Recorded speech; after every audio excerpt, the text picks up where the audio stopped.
Here we are, we're human beings, in this extraordinarily wonderful world. We wake up and find ourselves in an environment which we seem determined to destroy.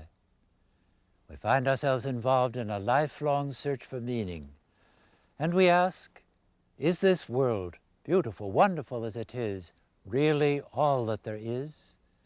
Or is there an invisible dimension which alone can lend purpose and meaning to life? It was on such a lifelong search for meaning that I came across the work of that remarkable individual who lived in the early years of this century, Rudolf Steiner. And we would like to speak about him and about some of the many contributions which have arisen from his spiritual scientific life work. Come, join us.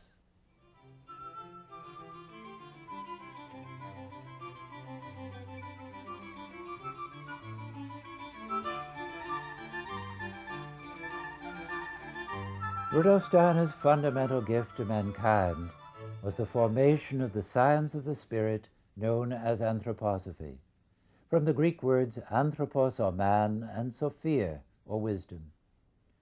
In northwestern Switzerland, near the city of Basel, spiritual scientific research is conducted in this building, which is called the Goetheanum. It was named for the German poet, scientist, and philosopher Goethe. It was designed by Dr. Steiner to be the world center for anthroposophical studies and the school of spiritual science. The school is structured much like a university, being composed of several departments called sections that have brought many innovative and practical advancements into a wide variety of fields. Students of all ages come here from around the world to deepen their education and understanding of humanity, of the earth, and of the cosmos. Now, just to give you the briefest possible sketch of Rudolf Steiner's early life. He was born on the 27th of February, 1861, in the old Austro-Hungarian Empire, in an out-of-the-way little town, now in Yugoslavia, called Kraljevec. His father was an employee of the old Austrian Railroad. He was a station manager and also a telegraph operator, and the family moved many times during Rudolf Steiner's boyhood. Very early on, this boy discovered that he lived equally in two worlds of reality. He lived in the outer world of reality, which we all share, but he also lived in an inner world of experience, which was as real or realer to him as the world that he could see and hear and touch. Very early on, as early as 7 years, he discovered that when he tried to share with others out of this world of inner experience, that he was met either with disbelief or with scorn and ridicule. And so at this very early age, he learned to keep silent about this world of inner experience. It was at this time, when he was only 8 years of age, that he discovered in his teacher's room a book that gave him the greatest possible joy. And this was a book of geometry. He describes in his autobiography how he spent weeks poring over this volume of geometry. And he said this gave him the confidence that there was in fact a realm of human experience which was accessible only to human thought, not to outer sense perception, but which was accepted as real. His father wanted him to be an engineer and therefore sent him into the neighboring town of Wiener Neustadt at the age of 11. And there he pursued a scientific career, studying mathematics, chemistry, physics, and biology. And it was there as a young adolescent at the age of 14 that he one day passed the window of a bookseller in Wiener Neustadt and saw lying there in the window a volume whose author was unknown to him and whose title conveyed no meaning to him whatsoever, but where he suddenly was overcome by the feeling, I must know what this book has to say. And so he spent the next week saving his hard-earned pennies, which he was earning at this time already to supplement the family income by tutoring boys of his own age or younger, helping them through their examination, and thereby gaining invaluable educational experience. He saved up his pennies and bought the book, and then discovered that the best way to use his time in his history lessons was to take the volume of Immanuel Kant to pieces and to interleave it into his history text, because his history teacher was simply recapitulating in his lectures what was already in the book, and that he could study at home. So although he looked like a serious history student at that moment to the teacher, he was actually absorbed, sometimes reading and rereading the same page 20 times over to understand and to be able to think in his own way the thoughts which he found expressed in this volume. The young Rudolf Steiner at this age hadn't the faintest idea that he was destined then, as a mature philosopher, to refute Kant, the great philosopher of the 19th century, who had proclaimed that there are absolute limits to human knowledge. Indeed, Steiner's view was quite the opposite, and led him to a new and deeper approach to education. Waldorf education, which comes out of Steiner's philosophy and his view of the human being, is of course very different from the materialistic one. So two views are extraordinarily prevalent all over the world today when you ask the question, what is a human being? And some people will say, well, a human being is nothing very much more than a highly developed animal. And another view, which is equally prevalent and equally, I think, destructive, is, well, the human being isn't much more than some sort of machine. And we feel in Waldorf education that neither of these answers really meets the true dignity of the human being. So that every human being, whether adult or child, has something in him, has something in her, which is absolutely unique. And we'd like to call that, for the moment, the individuality. And this individuality is born, of course, into a body at birth, goes through a certain development, and gradually that entity, that individuality, becomes more and more himself or herself. And what we're concerned with in education is, how can we help that individuality to really become himself or herself, that the full potential which is in this being, in this soul, can really come to expression. And that means that the whole task of education is one of awakening. It's not a question of putting in. And it's interesting how Herodotus, the great Greek historian, put it already in a rather delightful way, I think. Education is not to fill a bucket. Education is to kindle a fire. So if we can fire, if we can spark the child's interest, the student's interest, then he or she will learn out of his own forces and want to explore and discover, because every child loves learning and discovering and exploring the world. So then the only question remains is, how do you do that? And you do that in such a way that the person, the child, the student, can awaken these faculties gradually, stage by stage. We look at the child as an evolving human being who grows through many different stages of development. And so it's our task to find the approach to the child that fits that stage of development. So that if we look at the young child who lives in movement, who's very natural in the world of movement, then we have to approach the whole world through movement. And then when the children come into the elementary school, they live very much in their feeling life. And so the task of the teacher is to present the world, the subjects of the world, through feelings, through sadness and happiness and joy and sorrow, and to evoke in the children a connection with the subjects of the world. And then as they move into the upper elementary grades and into the high school, the children approach the world through their thinking. And so now, based on all that earlier richness that has been given to the children, now they begin to analyze, interpret, and to come to understand through their thinking. And then, after puberty, it's a tremendous thing if the youngster can begin to feel, I can learn to find the truth. But truth is not a package. Truth is a process. And gradually, out of now these more individual forces that are at his or her disposal, to really begin to find, to seek, It's to discover the world and also to discover oneself. It's always wonderful to talk to graduates of the Waldorf schools and to find out about their experiences after they leave the schools. Very often when they're at school, they're ready to get out, they're seniors, they're graduating, and they want to experience the whole world. But then when they have been in the university and they come back, they tell us that they have come to realize that they had a special education and that they think differently from many of their friends. And when we ask, well, how do you think differently? They say that, first of all, they always know a little bit about everything they're learning. They have a context in which to put it in. And even more than that, that they realize that learning is all integrated. And they have learned for the sake of learning.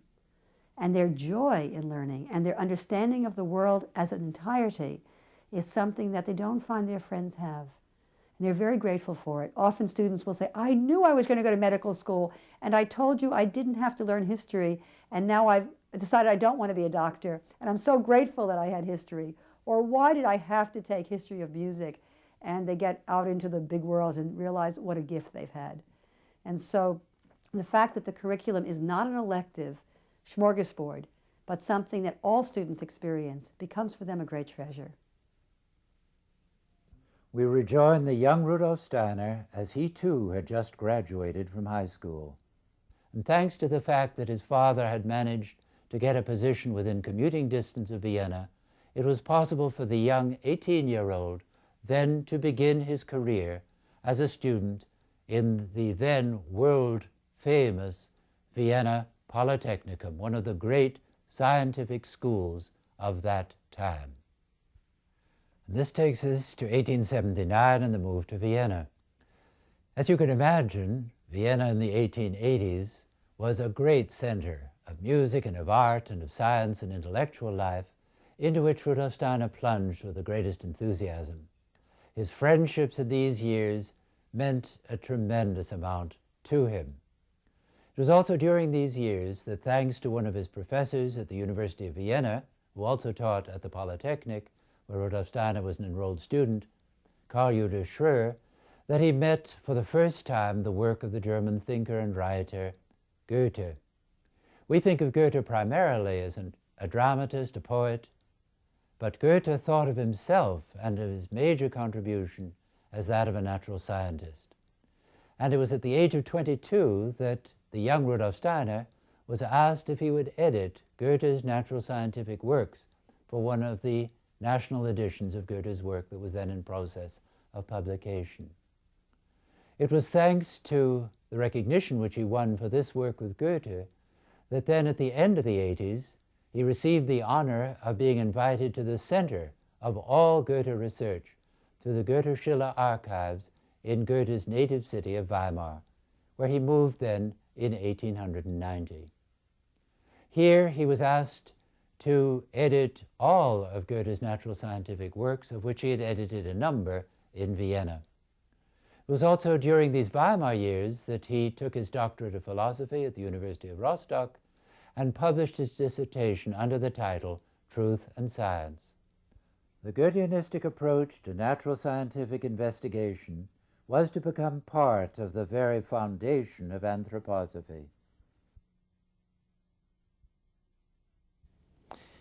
When I was in Paris in 1981, I asked myself, what aspect of physics did I feel would be particularly open, if you will, to reading an exploration in this way, in the way in which Rudolf Steiner outlined on the basis of Goethe.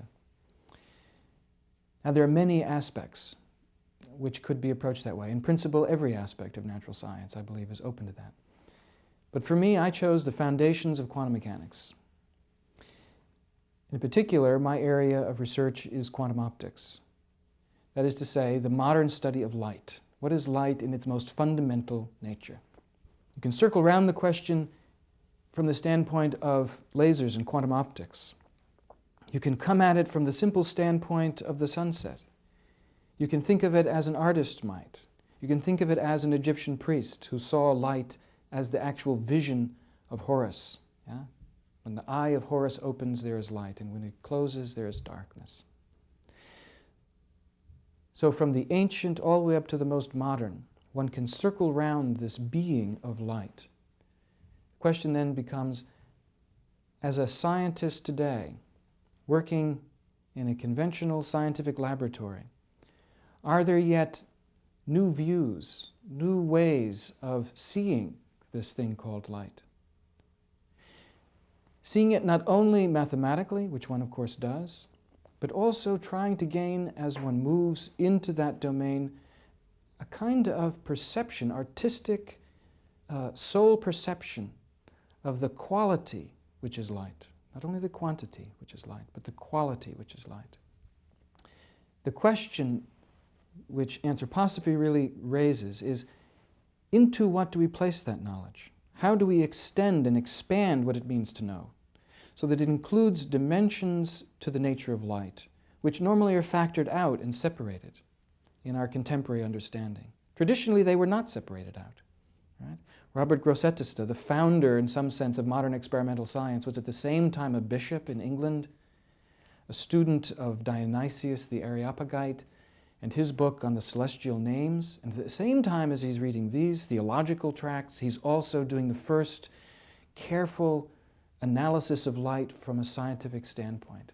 And many historians of science have located the beginning of optics as we know it today with this individual. But he lived in two worlds, one profoundly spiritual and the other natural scientific.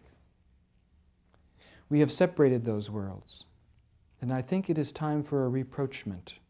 A rapprochement which doesn't sacrifice the objectivity of science for some kind of vague mysticism of light, but actually brings the same clarity, the same scientific spirit, if you will, but brings it with modesty and with a kind of artistic touch into the world of natural phenomena, in the case of light, to the rainbow, to the sunset, and to laser light.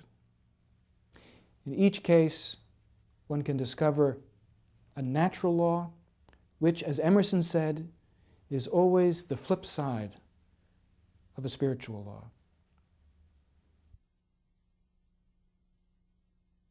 I had been an anthroposophist already when I studied, and I studied with an eye on becoming a teacher.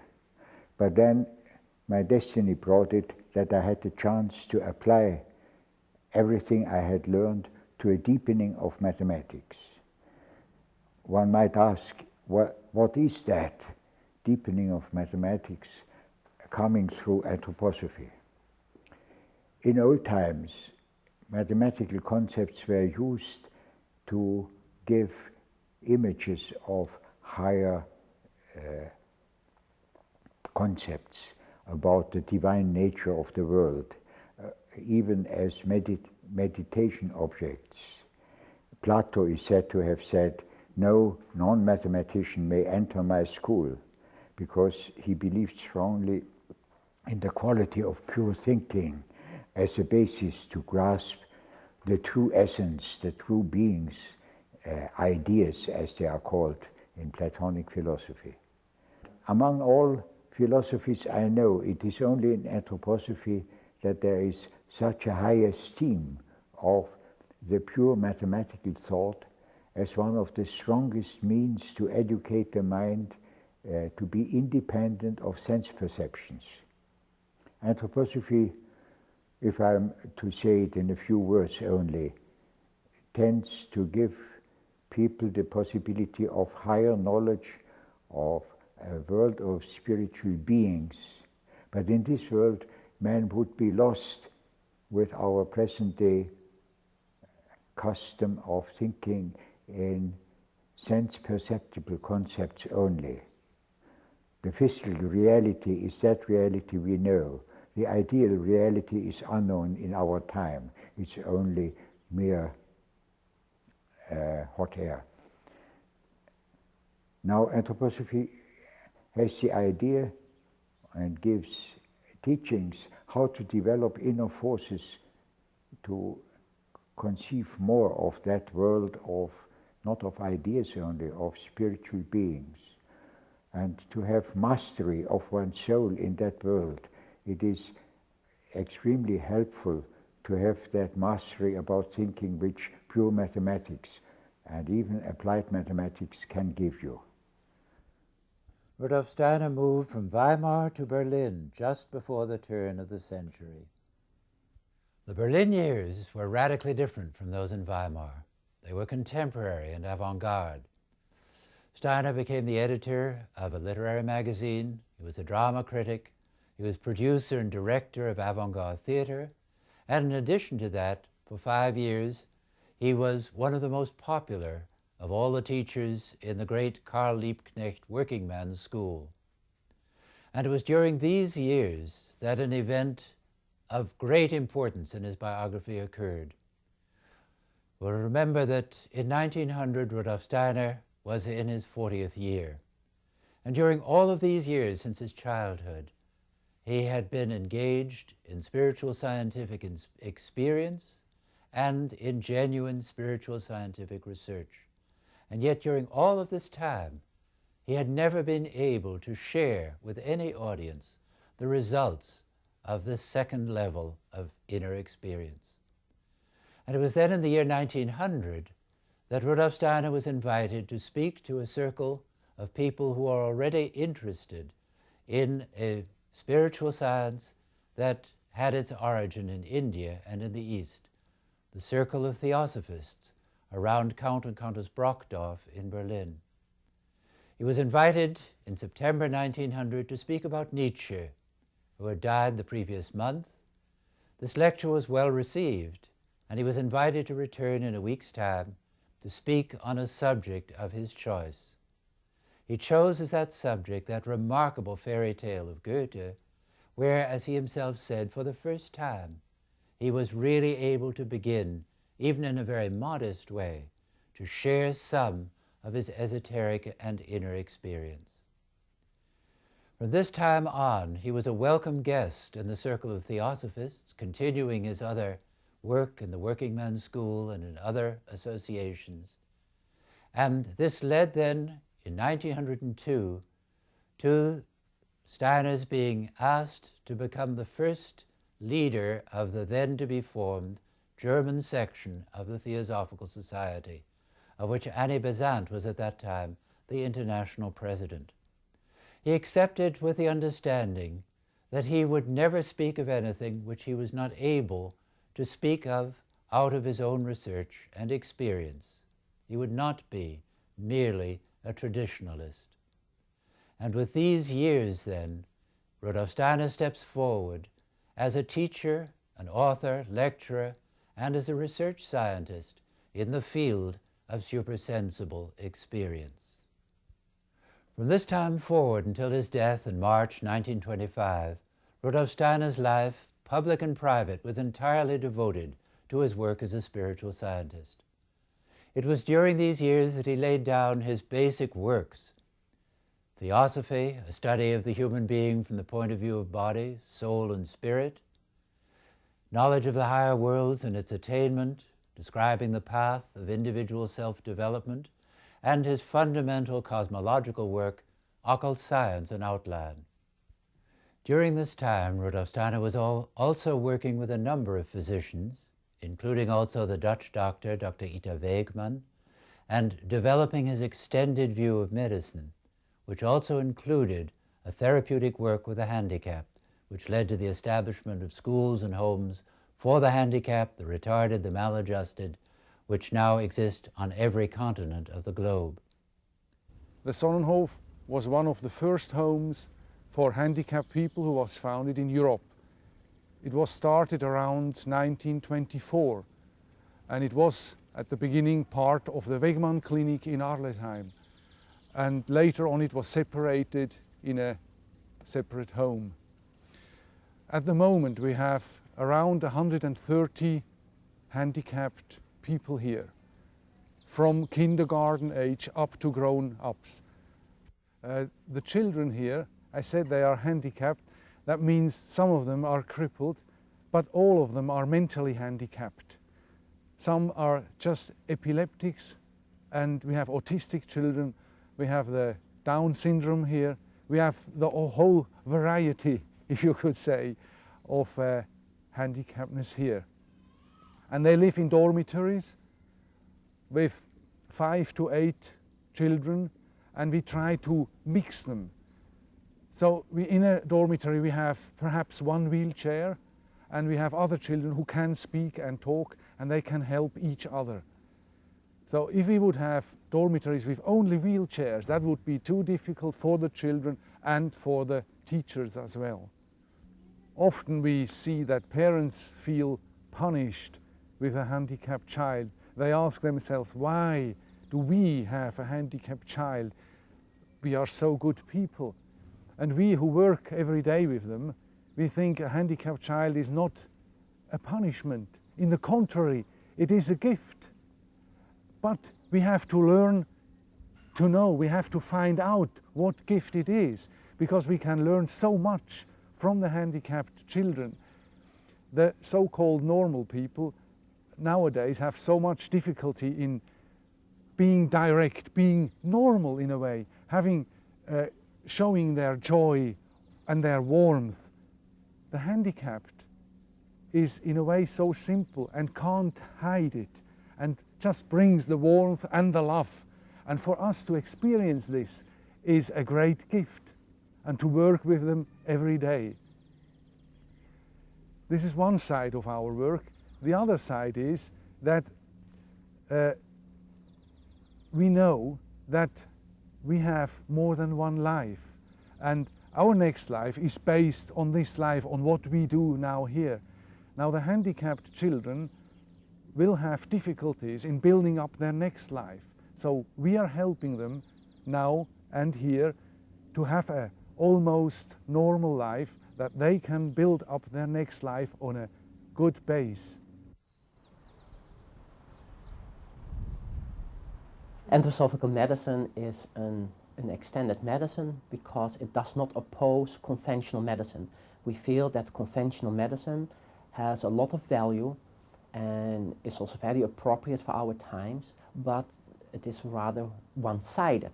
So conventional medicine has a lot to offer in, let's say, in trauma, in surgery, and in new tools for diagnostics, but it does not really, let's say, deal with life as such, life as itself.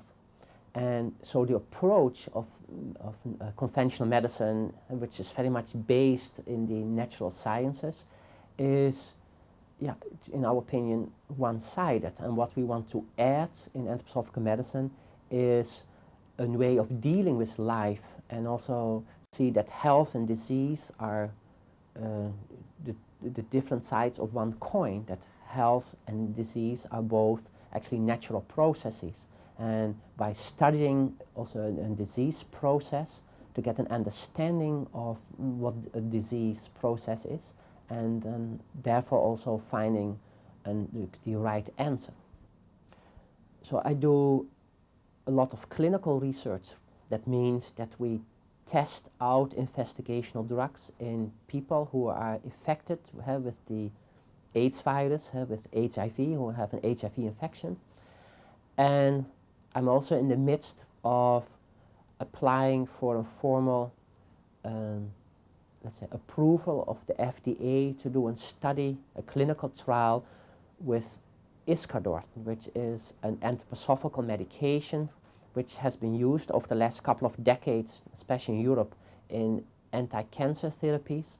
But together with Professor Quaggia from the University of California in Los Angeles, we are researching the effect of the unfermented Iscador on HIV infection.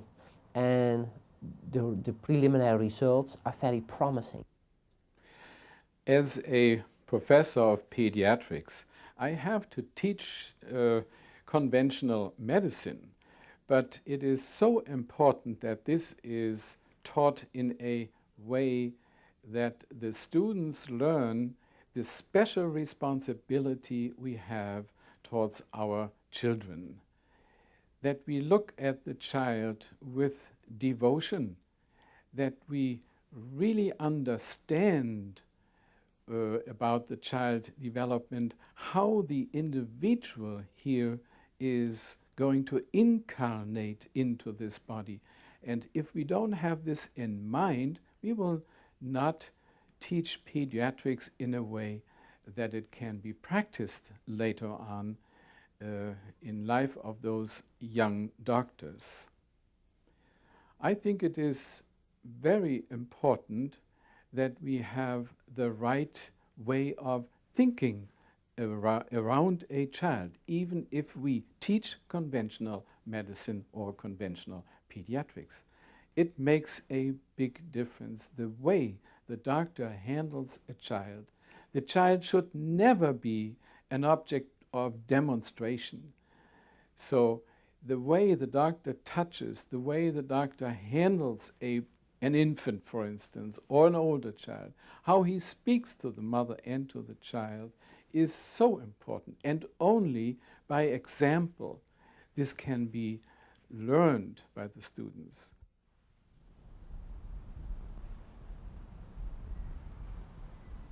This whole question of cause and effect, one can also look at at a different question in medicine and in medical science. And that's visible, for instance, as a question in what happens with the flow of the heart. How does the flow of the blood go? How is the heart involved in that? We take it that the heart is the one that actually pumps the blood through the arteries and the veins. However, it is known nowadays that the peripheral resistance, the resistance that is brought through the little vessels all over the body, that the peripheral resistance, it would be much too great for the heart to be able to pump against that.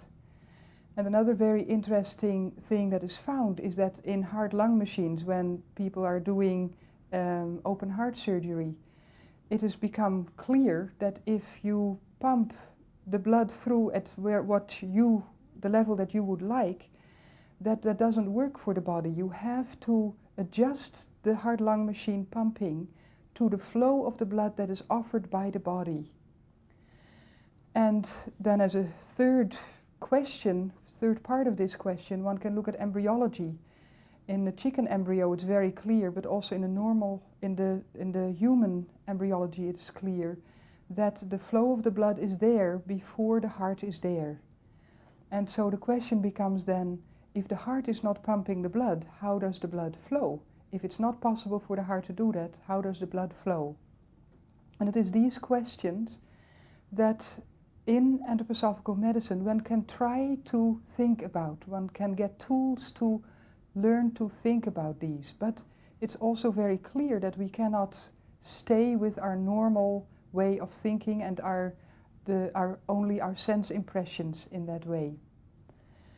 And the wonderful thing is that when you work with anthroposophical medicine in this way, that you learn to see also that the human being is part of the environment around him, that we have something to do with the animals, with the plants, with the minerals around us, and that what we have to do with them becomes then a possibility for a remedy. And so one can then also find in the illnesses that we find in human beings, one can find in the world around us medications or substances that can become medications. And there is now already for 60, 70 years, there are factories that make these medications, Vala and Veleda, in Europe, but they are really, Europe is where they started, but they are really worldwide organizations. They have daughter factories in countries all over the world, also in this country. And the remedies that are made there become then available. And the wonderful thing is that because in anthroposophical medicine the questions always come from the patients, from the need of the patients, via the physician. These factories do not make their remedies and then say to the doctor, well, here is a new medicine and you can use it for this or that. But through the meeting with the patient, the doctor comes to a question and then says to the Veleda or the Vala, could you help and make this medicine? Because I think that in this realm of the plant or of the mineral kingdom, we can find a remedy to heal this patient. And that is how we come to our medicines then. And in addition to the work with the doctors and to many other initiatives that were going forward at this time, Rudolf Steiner was also working with farmers and gardeners toward the development of what we today now know as a worldwide biodynamic agricultural movement.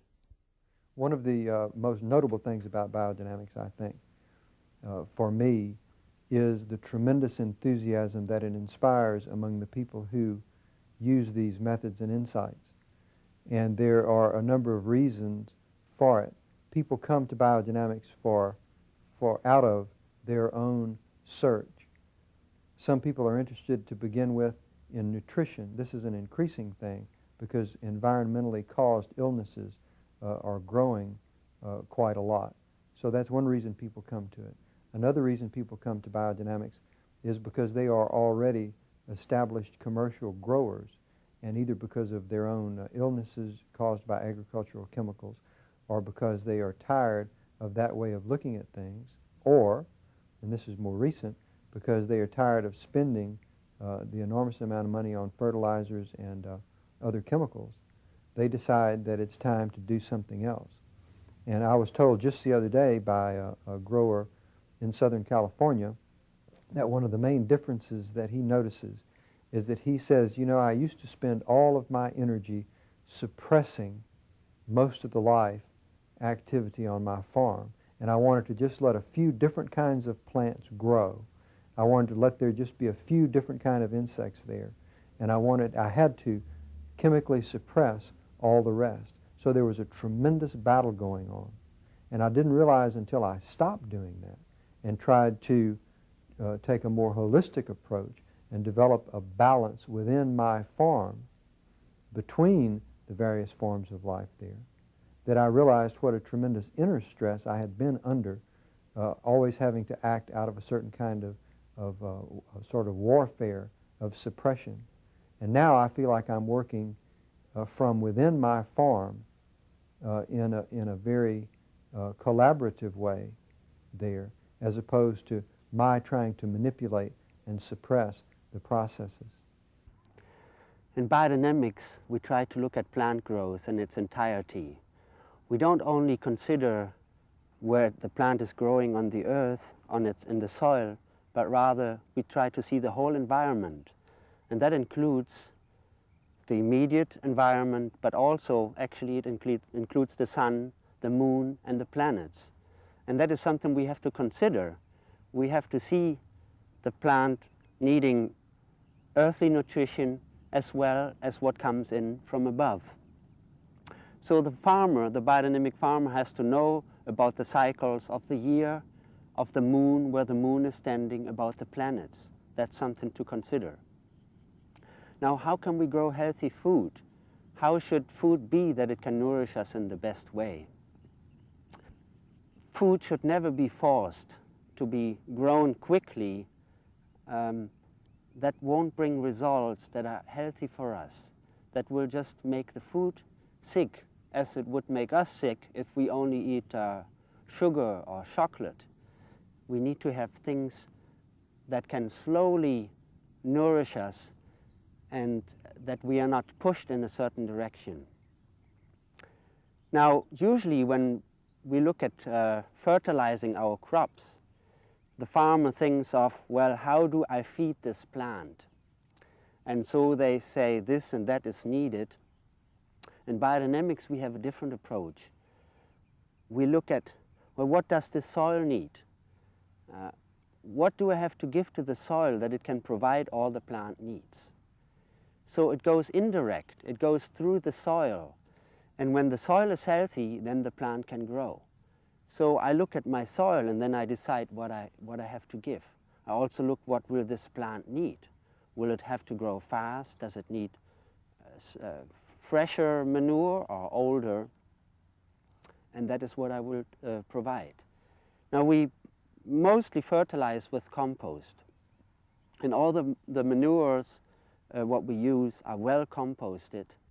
And we guide this process with the use of certain fermented herbs, which are medicinal herbs like chamomile, stinging nettle, dandelion, and yarrow, and the like. And these plants, they have medicinal properties, and they help to break down the manure and make it more into a medicine, you could say, which in turn will help the plants to stay healthier. Then the needs for pest control are mainly eliminated. You see, we're trying to work with nature to grow the plants as healthy as we can, and then we don't have to fight nature with using all kinds of things to get rid of the pests. The Demeter Association is the organization in the United States that is responsible for the certification of biodynamic farms and growers and processors. The reason it's called Demeter is because worldwide, Demeter is the trademark for biodynamically produced foods. The main difference between organic and biodynamic and what we look for in our certification process is a different view of nature and these specific interesting preparations that we are working with that spring from the Anthroposophy of Rudolf Steiner. As we mentioned earlier, Rudolf Steiner had been made the head of the German section of the Theosophical Society, but he came to realize that it became increasingly clear that the path of the Theosophical movement and that of Rudolf Steiner's work were diverging further and further from one another until the final separation came about in the year 1912 and 13, when Rudolf Steiner then emerged from the Theosophical Society and founded his own society under the name by which it is known today, of the wisdom of the human being, by the Greek word Anthroposophy. It was also during this time that a young girl came to him, a dancer, who knew that the dance had had its origins originally in the temple as a sacred rite. And she asked Rudolf Steiner whether he could help her to guide the art of movement, the art of the dance, back toward its original sacred origins. He responded, and the response then we have come to know today as the new art of movement, the art of Eurythmy.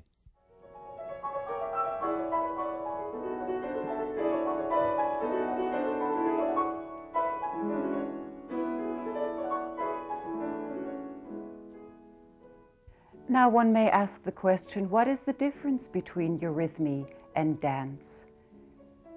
The similarity is that we both use the human body as an instrument. The difference is that the movements are not contrived. They are totally out of the music. We have a piece of composition, a Beethoven for instance. We have to do what Beethoven wanted us to do, just as the pianist cannot play other notes when he plays a Beethoven sonata. So the eurythmist has to adhere completely to the laws of the composition, and then we have the Beethoven. It is really a stepping into the laws of the composition. That is what the eurythmy does. And in that, one may think, oh, one is very confined, but in actual fact, that is not so. The laws are incredibly vast and generous. As I understand it, Rudolf Steiner saw eurythmy as standing between mime on the one hand and dance on the other hand. Dance, he felt, was more an expression of the human will as an emphasis, and mime more as an expression of human thought life as an art form. And eurythmy he saw as coming from the rhythmic system, from the human heart, in a more direct way. In dance, for example, the center of movement is generally below the solar plexus, in the weight center of the human being. And in mime you create images which are created physically, but you see the movements creating them, and it becomes a mental image. And so that's a more thought-related, more static form of movement. It comes to positions all the time. Also, dance tends to use the legs, the lower human being, much more in leaping and kicking, and to show a certain expression through that aspect of the human being. As one of my students once said, eurythmy comes from the heart. And that's really the joy that I find in eurythmy, that in spite of all the scientific laws that you have to study in order to be able to do it, there's tremendous freedom there to express the feeling that you have behind a piece of poetry or a piece of music. And that's, for me, the joy of Eurythmy. Darüber verlor ich Freud und Mut. Oh weh, die Münze rollte hier und dort und hastig sie an einem Ort. Speech eurythmy is trying to make visible the movements that you make when you speak. And it's also trying to ensoul those movements so that it's not just an outer movement any more than it is when you speak to me. There's always the inner content as well as the outer movement.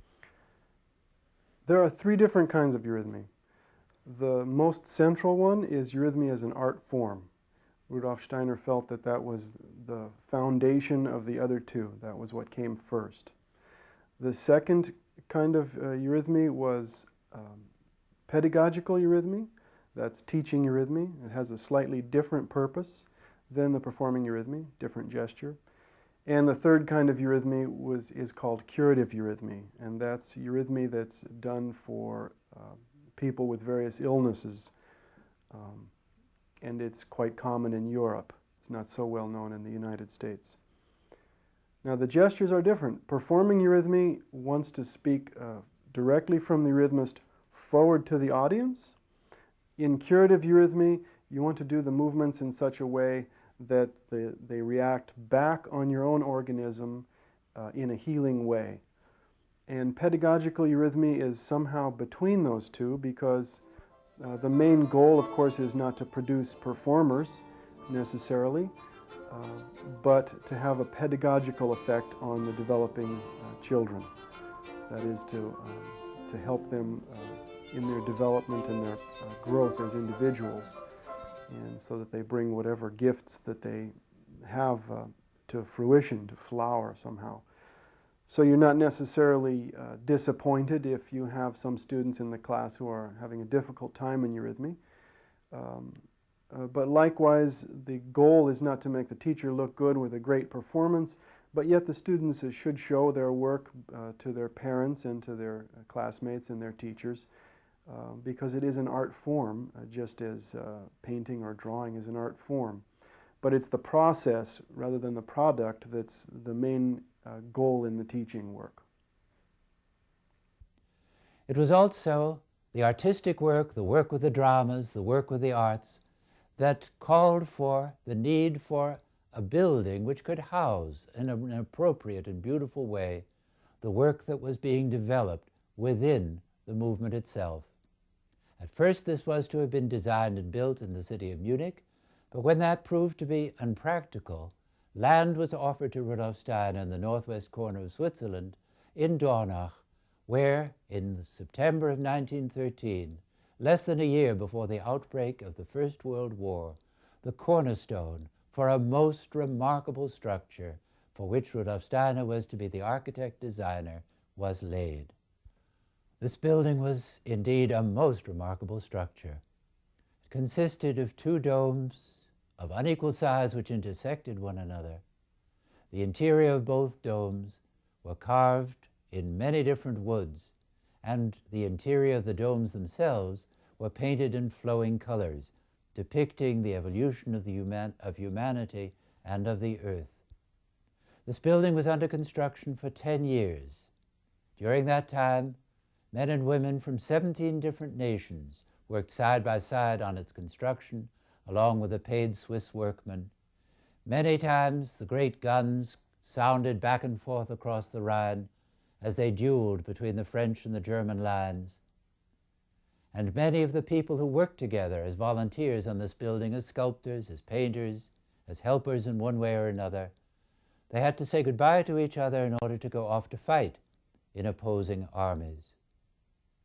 At the end of this time, after the building was already in use, on New Year's Eve 1922-23, the building was destroyed by fire, and in one night the work of 10 years of creative work and devoted effort and sacrifice went up in flames. Rudolf Steiner did not allow the destruction of this building to delay for as much as a single hour the program in which he was engaged, and he immediately turned his thoughts then to the design and construction of a second building, which this time was to be built entirely out of poured concrete. During the last months of Rudolf Steiner's life, when he was no longer able to leave his studio, he was still able to work on the sculptured model of the second Goetheanum building. This great building, which stands today with its soaring columns and beautiful sculptured forms, as an inspiration to countless visitors and architects from all over the world. Steiner, as an architect, was a realist, a functionalist. At the age of 53, he began to be involved with architectural work and become a sculptor and a painter, and actively supervising and designing these great monuments and sculptures that these Goetheanum buildings represent. He gave new ideas to the art of architecture. He mentions that the world has been created, the divine creation, as it were, is ended, and it is now for man to continue this creation. And in order to be in harmony with this created universe, man in his creations has to follow the laws of original nature's creation. And without following these laws, we create disharmony in our environment. And of course, we are all experiencing this disharmony, this dissonance of man's creations with the creations of nature. But if you look at these Goetheanum buildings, how they sit in the landscape, in these gentle curved hills, the gentle curves of the building, the old and the new, you feel that this building, this sculpture, belongs and is grown with the landscape and not just added to it.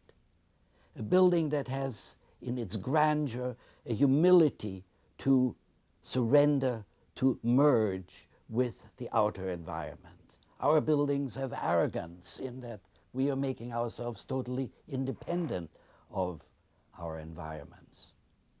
Now, what are these laws that such a building should conform to? First, the law of polarity, where there have to be balanced and harmonized polarities like the inner and the outer, light and darkness, load and support, matter and spirit. Then the law of metamorphosis, where the change of physical form conforms to eternal law. Take a plant, the seed to the expanded plant, the flower, and the flower contracted into the seed. Then the functionality, which is a unique idea of Rudolf Steiner's, that the buildings must reflect in their outer appearance their function.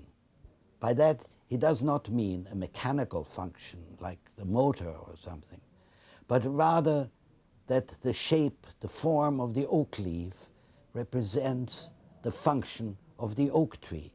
And so we see in the accessory buildings and the complex of the Goetheanum buildings changed representations of the basic building forms, in this case the old Goetheanum building, yet different in accordance with the functions that these buildings will have. In closing, I'd like to mention that the Goetheanum buildings, or buildings that conform to these higher laws of creations, will support man's and the community's moral developments. These buildings will be lawgivers. They will change by their appearance of beauty and harmony. They will change the social environment, will affect the beholder, and will make visible the good and the true. The practice of the techniques revealed through anthroposophy can promote the evolution of human consciousness and bring the higher self to birth within the lower. The expanded awareness thus developed can give the individual insight into the spiritual causes which both precede and create the physical reality. In presenting these many practical aspects of Rudolf Steiner's life and work, it would be possible to overlook his central contribution to human thought at the present age. And that is that he recognized that we've reached a point in human history when the methods of natural scientific investigation can be extended to the exploration of the realms of spiritual realities. We hope that we have succeeded in this brief time in sharing some aspects of the life and work of this remarkable personality. Thank you for joining us at this hour.